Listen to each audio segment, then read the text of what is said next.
जननायक के साथ ऐसी कोई याद जिसे आप कभी भूलना नहीं चाहते?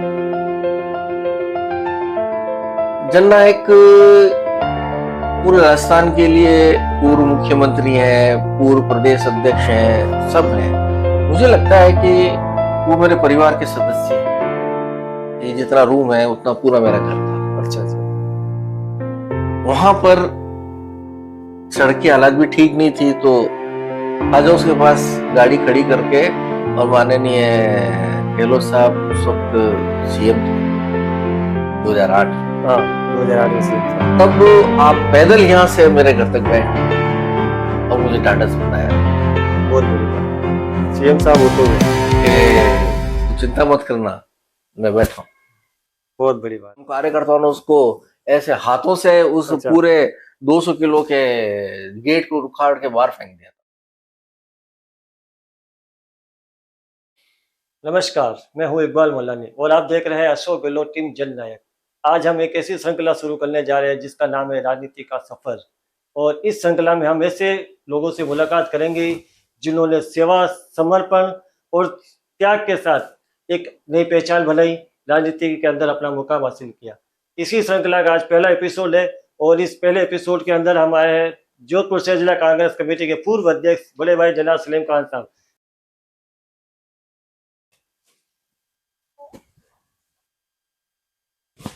आज पहले एपिसोड के हमारे पहले अतिथि है जोधपुर शहर जिला कांग्रेस कमेटी के अध्यक्ष बड़े भाई जिला सलीम खान साहब।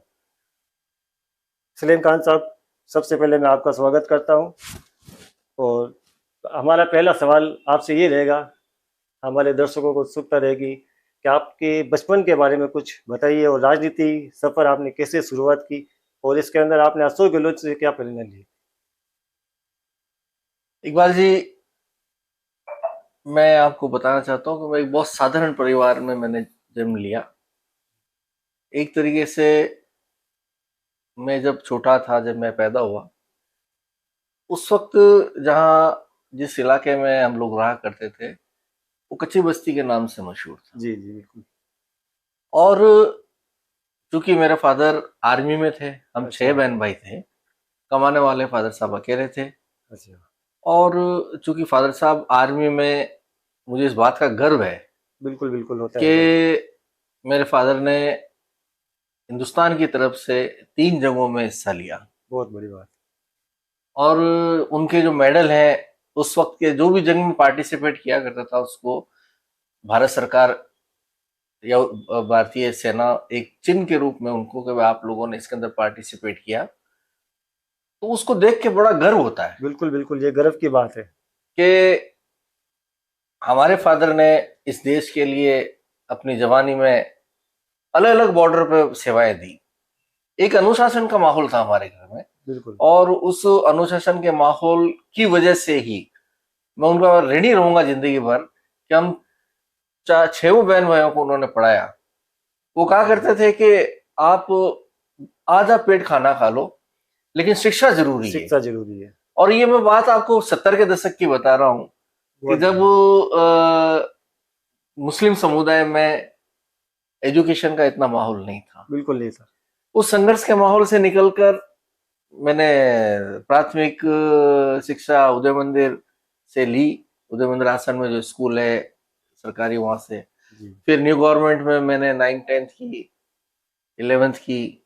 उसके बाद में यूनिवर्सिटी के अंदर मैं कॉमर्स का विद्यार्थी रहा। अच्छा अच्छा। और इस पूरे सफर में मैं अपने क्लास का मॉनिटर जरूर रहता था। क्या बात है। तो कहीं ना कहीं वो जो नेतृत्व करने की जो बात थी या समाज सेवा की बात थी, स्टूडेंट्स के लिए आवाज उठाने की बात थी, उससे कहीं ना कहीं ये प्रेरणा मिली कि बड़े होकर समाज सेवा के क्षेत्र में मुझे काम करना है। बिल्कुल। ये पूरा संघर्ष से भरा हुआ मेरा शुरुआती दिनों का काम था, जो मैंने आज आपके माध्यम से सभी से साझा किया। कांग्रेस के अंदर आपका पहला जुड़ा कैसे हुआ? ये भी एक मजेदार किस्सा है। जब माननीय गहलोत साहब प्रथम बार सांसद बनकर जोधपुर आए तो मेरी उम्र उस वक्त 10-11 साल थी, और एक जोधपुर में जश्न का माहौल था जी जी। इमरजेंसी खत्म हुई थी और उसके बाद पहली बार 1980 में चुनाव हुए और एक युवा खूबसूरत सा आदमी सांसद हाँ, बन के बिल्कुल जोधपुर बिल्कुल, आया खूबसूरत से लगते थे। और उसकी कंजी कंजी सी आंखें और मैं बिल्कुल जैसा बताया मैंने 10 से 11 साल का था। नई सड़क जो है बिल्कुल सुनसान रहा करती थी और बहुत नई नई थी 1976-77 में ये बनी थी। तो मैंने माननीय गहलोत के साथ भी ये किस्सा साझा किया। वो बड़े आश्चर्य से उस बात को सुना उन्होंने। मैं उनके पीछे पीछे नई सड़क से पीछे पीछे पीछे नौ चौकिया तक वो जब जुलूस गया और वहां समापन हुआ शेरे बाजार तक मैं उनके पीछे पीछे गया और मुझे नहीं पता था कि राजनीति क्या होती है, चुनाव क्या होते हैं, लेकिन कहीं ना कहीं ये लगा कि यार ये आदमी, इसके पीछे पूरी जनता दीवानी हुई घूम रही है, ये ऐसा क्या कर दिया इस आदमी ने। जी ये जी। भी एक व्यक्ति है और मेरे फादर भी व्यक्ति है, मेरे चाचा भी व्यक्ति हैं, ये और इसने आदमी ने ऐसा क्या किया, पूरी जोधपुर शहर की जनता उसके पीछे दीवानी हो रही है। जगह जगह जो मिठाई की दुकान वाले थे या ड्राई फ्रूट्स की दुकान वाले थे वो फ्री में बांट रहे हैं, माला खूब सारी आ रही है, वो उछाल रहे हैं। तो वहां से जिज्ञासा जागृत हुई कि राजनीति भी कोई चीज है। बिल्कुल। वो पहला मेरे को आकर्षण पैदा हुआ राजनीति का। अच्छा अच्छा, तो जन नायक साहब की पहली मुलाकात कैसे हुई? 2006 के जो परिसीमन था जी हुआ, जब नया परिसीमन हुआ उससे पूर्व मैं जिस वार्ड में निवास करता था वो शहर विधानसभा में आया करता था। अच्छा अच्छा। माननीय स्वर्गीय काबरा साहब हमारे विधायक होते थे और उस वक्त जिलाध्यक्ष भी थे जब हम लोगों ने नया नया कांग्रेस के अंदर यूथ कांग्रेस में जुड़ा हुआ मेरा। तो फिर जब 2008 के अंदर हमारा वार्ड परिसीमन में सरदापुरा विधानसभा में गया जी। तब प्रथम बार अशोक गहलोत साहब का मेरे पास फोन आया। अच्छा, गहलोत साहब का खुद का फोन? गहलोत साहब का फोन आया मेरे पास और कहा भाई के आप काम करो, युवा हो और युवाओं की बहुत जरूरत है इस देश को, और आप काम करिए और मैं जब जोधपुर आऊंगा तब आपसे मुलाकात करूंगा। मुलाकात। जब वो जोधपुर आए तब मैं हमारे वार्ड के अंदर महापौर थे मोजीद गौरी साहब, जी जी जी। हम उनके साथ काम करते थे। उनके साथ जाके गहलोत साहब से अलग अलग ग्रुपों में जब मुलाकात की बड़े खुश हुए और मेरी उम्र भी कम थी उस वक्त और मेरे जो सीनियर्स थे उन लोगों ने कहा साहब ये अच्छा कार्य करता है और ये नई टीम के साथ काम कर रहा है। बिल्कुल। वो प्रथम मेरी मुलाकात रही उनसे। एक साधारण कार्यकर्ता से जिला अध्यक्ष तक का सफर कैसा रहा आपका? संघर्ष वाला रहा, संघर्ष वाला? बिल्कुल संघर्ष वाला रहा। तो वही तो संघर्ष में जानना है सर। पहले जब हाथ से पर्चियां बना करती थी जी। तब हम स्कूल में पढ़ते थे तो ऑरेंज टॉफी आया करती थी। बिल्कुल। उसके लालच के अंदर हमें जो सीनियर्स थे वार्ड के अंदर मोहल्ले के अंदर जो हमारे बुजुर्ग थे हमारे बड़े थे वो पर्ची दे के बिठाया करते थे कि तुम लोग हाथ से पर्ची बनाओ। तो हम पूछते थे ये क्या है, कि इससे वोट पड़ेंगे, तो वोट पड़ के क्या होगा, नेता जीतेगा। ठीक है, तो हम लोग शुरू हो गए। कांग्रेस अर्स भी बनी उस वक्त और हल्दर वाली भारतीय जनता पार्टी थी और हम लोग स्कूल से आते और उसके बाद वो बनाते और कभी 2-3 दिन 4 दिन में एक मिर्ची बड़ा मिलता था। अच्छा अच्छा। वो मिर्ची बड़ा बड़ा स्वादिष्ट लगता था, जोधपुर का फेमस भी है। फेमस भी था। तो उस लालच में उस रूट पे निकल गए, पर्चे बनाते बनाते फिर जब कुछ बड़े हुए तो यूथ कांग्रेस की जब भर्ती हुई तो मेरे को वार्ड के अंदर कार्यकर्ता बनाया। अच्छा अच्छा। मैं वार्ड के अंदर कार्यकर्ता रहा, फिर मेरे को ब्लॉक अध्यक्ष बना दिया। हमारे प्रथम अध्यक्ष हुआ करते थे आनंद पुरोहित जी, और उसके बाद जब मेरे को ब्लॉक अध्यक्ष बनाया, पहली जब मेरे को पोस्ट मिली तब वो सुरेश व्यास जी मेरे अध्यक्ष हुआ करते थे। अच्छा अच्छा। उन्होंने मेरे को ब्लॉक अध्यक्ष बनाया और ब्लॉक अध्यक्ष ऐसे नहीं बना दिया, उसके वो पीछे भी पहले कहानी है। टेस्ट लेते थे कि भाई तुम अध्यक्ष की तुम्हें जिम्मेदारी मिल रही है। आज की जैसी चुनाव के प्रक्रिया से यूथ कांग्रेस के ना तो अध्यक्ष बनते थे ना ब्लॉक अध्यक्ष ना कार्यकर्ता। तो हमें कहा पहले मीटिंग कराओ, मीटिंग करो। मीटिंग कराओगे तब आपको देखते हैं आप में पुदीना कितना है। हाँ। तो हमारा पुदीना पहले नापा गया, तो फिर मैंने मीटिंग कराई। उस टाइम हमारे मरहूम नसीर अहमद साहब जिंदा थे, उनका बड़ा स्नेह था मेरे प्रति। अच्छा अच्छा। मैं उनके पास गया कि साहब मेरे को जिम्मेदारी मिली है कि मैं मीटिंग कराऊं। कि बेटा कराओ। पापा के दोस्त हुआ करते थे और अच्छा, बहुत कद्दावर नेता थे मुसलमानों के। उनका सहयोग मिला आपको? उनका सहयोग मिला, उनका आशीर्वाद मिला, सहयोग तो क्या, उनका आशीर्वाद मिला। जी जी जी। मैंने बहुत बढ़िया मीटिंग कराई, उसमें सारे सीनियर लोग उसके अंदर, उस मीटिंग में मेरे उपस्थित हुए। एक गुजारिश पे, मेरे पे लाड भी था, तो सब लोग बिल्कुल। उसमें एकत्रित हुए। वहां से वो सफर शुरू हुआ। और मैं 2 बार ब्लॉक अध्यक्ष रहा, फिर महामंत्री रहा जिला यूथ कांग्रेस में, फिर उपाध्यक्ष रहा। और वक्त वक्त पे डंडे भी खाए हम लोगों ने, पानी की बौछारें सही। आपको मैं बताऊं कि आज जैसी यूथ कांग्रेस नहीं थी। पुराना म्युनिसिपैलिटी का यहाँ पर ऑफिस हुआ करता था सोस्ती गेट पर, सोचते गेट पर। उसके ऊपर आगे एक रेलिंग लगी होती थी जो रात को बंद होती थी, जाली। जी। यूथ कांग्रेस में इतना मादा और जोश हुआ करता था कि हम कार्यकर्ताओं ने उसको ऐसे हाथों से उस अच्छा, पूरे 200 किलो के गेट को उखाड़ के बाहर फेंक दिया था। पूरे गेट को? पूरे गेट को, उसके पाव वाव सारे हमने उखाड़ कर उसको बाहर फेंक दिया था। वो यूथ कांग्रेस हुआ करती थी। बिल्कुल। डंडे भी खाए, मेरे साथी भी घायल हुए, कुछ डंडे हमें भी उड़े। आरएसी ने डंडा मारा, तो कई एक एक हमारा दोस्त था कार्यकर्ता रोशन साकला, उसकी आग भी फूट गई। ओहो। तो इस तरीके का पानी की बौछारें होती थी। पहला पहला अनुभव होता था, शरीर के ऊपर आके जोर से पड़ती थी। वहां से ये संघर्ष करते करते करते करते जिला अध्यक्ष तक का सफर तय किया। बहुत बहुत संघर्ष किया आपने तो, बहुत ही। ये इस पूरे सफर के अंदर सबसे कठिन दौर कौन सा था आपका? कठिन दौर, देखिए, जिस शहर का 3 बार मुख्यमंत्री बने कोई शख्स, बिल्कुल उसके लिए कठिन शब्द मुझे नहीं लगता है कि आना चाहिए। बिल्कुल बिल्कुल। जलने का नाम आते ही कठिन दूर हो जाती है।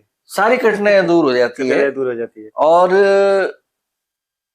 ये उन्हीं की प्रेरणा थी कि हम हर कठिनाई को हंसते हंसते सह लेते थे। बिल्कुल। और एक वक्त आया जब मैं अल्पसंख्यक का जिला अध्यक्ष था, 2 सरकारों में रहा अल्पसंख्यक का जिला अध्यक्ष। और उसके बाद में जब अभी की जो सरकार आई 2018 में, जी। तब किसी कारणवश मेरे को जिला अध्यक्ष पद से हटा दिया। हटा दिया। पार्टी की प्रक्रिया होती है और सबको जाना होता है। तो वो एक दौर भी देखा। फिर एक दौर वो देखा जब माननीय गहलोत साहब के आशीर्वाद से मुझे जिलाध्यक्ष बना दिया। तो वो वापस जिला अध्यक्ष। संघर्ष का जो जितना भी समय था, वो एक बहार में बदल गया। बिल्कुल बिल्कुल। तो ये संघर्ष और सब माननीय पूर्व मुख्यमंत्री जी के लिए सब समर्पित है, हर चीज। बिल्कुल बिल्कुल, उनके लिए तो पूरा समर्पित है। अध्यक्ष रहते हुए ऐसा कौन सा काम है जिसको सोचकर आपको आज भी गर्व होता है?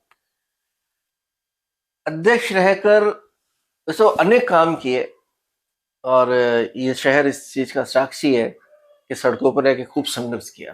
बिल्कुल। लेकिन एक प्रशिक्षण शिविर जो हम लोगों ने आयोजित किया 3 दिन का,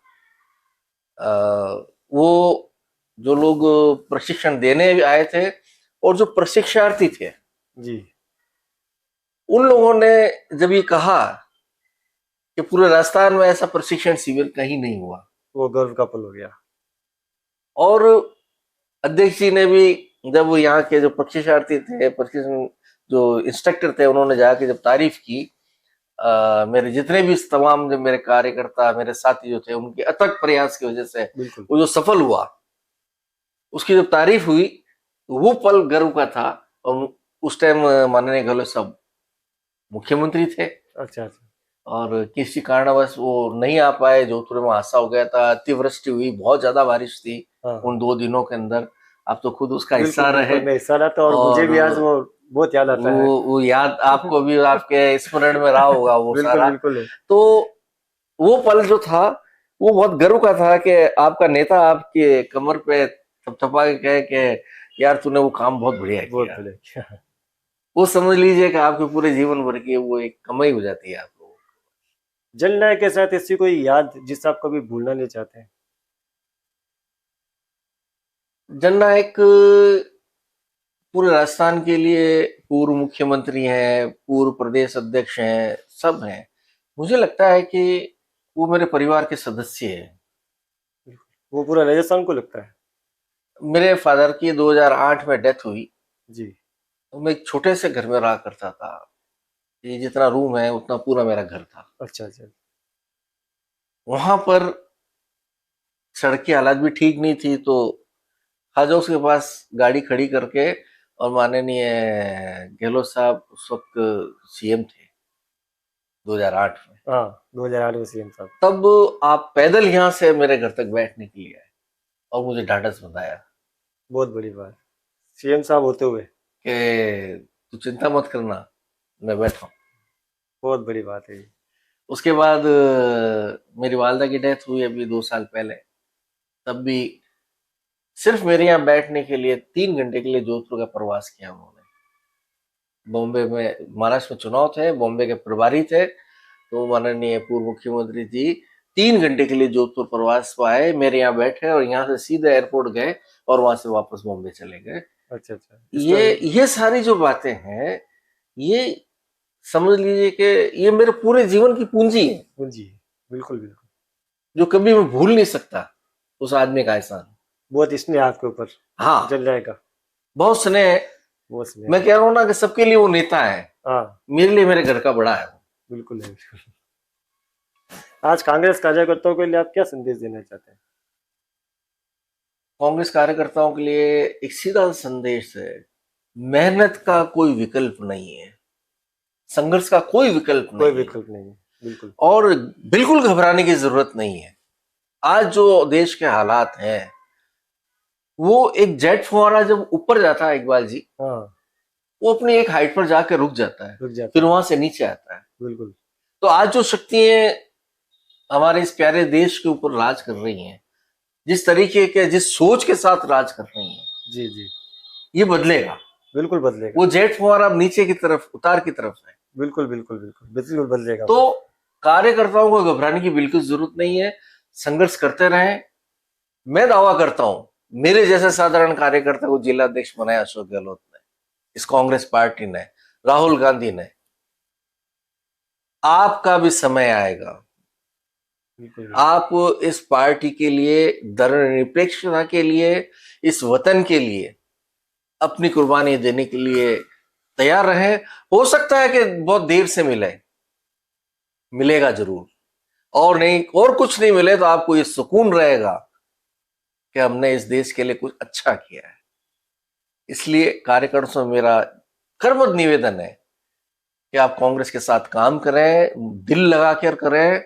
आपका कांग्रेस का निगम का बोर्ड भी बनेगा, राज्य में सरकार भी आएगी, माननीय गहलोत साहब फिर से मुख्यमंत्री बनेंगे और राहुल गांधी जी प्रधानमंत्री बनेंगे, मेरा दृढ़ विश्वास है। बिल्कुल बिल्कुल बिल्कुल। ये आज लगभग पूरे हिंदुस्तान को विश्वास हो गया है। बिल्कुल। जननायक के बारे में अगर आपको कोई कहे कि सिर्फ 3 शब्दों में जननायक के बारे में बताओ, तो आप कैसे कहोगे? Great, great, great. Great, only great. महान व्यक्तित्व है, उसका कोई कोई बदल नहीं है अशोक गहलोत का। बिल्कुल, कोई बदल नहीं है। आज अगर जोधपुर का कार्यकर्ता या जोधपुर का नागरिक जिस तरीके से लगातार 2 सीटों पर हम लोगों का हार मिल रही है, हम पछताएंगे जब जिस दिन अशोक गहलोत नहीं होगा। बिल्कुल अशोक गहलोत बहुत बड़ा व्यक्तित्व है, वट वृक्ष है अशोक गहलोत। उसके छाया के अंदर अगर हम लोग काम करते रहे, उसको सीखते रहे, उस विश्वविद्यालय को पढ़ते रहे, उस पर शोध करते रहे, तो मुझे लगता है कि हमें किसी भी दूसरी चीज को राजनीति में पढ़ने की और देखने की, सोचने की जरूरत नहीं। जरूरत ही नहीं। बिल्कुल बिल्कुल बिल्कुल। सलीम खान जी, आपने अपना बहुमूल्य समय हमें दिया, जिसके लिए आपका बहुत बहुत धन्यवाद। आभारी। दोस्तों, आज का ये हमारा एपिसोड आपको कैसा लगा कमेंट करके हमें जरूर बताइए, और बहुत जल्द अगले एपिसोड में हम मिलेंगे एक और नेता के साथ, उनके त्याग, समर्पण और सेवा के कार्यकाल को लेकर। बने रहिए अशोक गहलोत टीम जननायक के साथ। जय हिंद, जय भारत, जय कांग्रेस।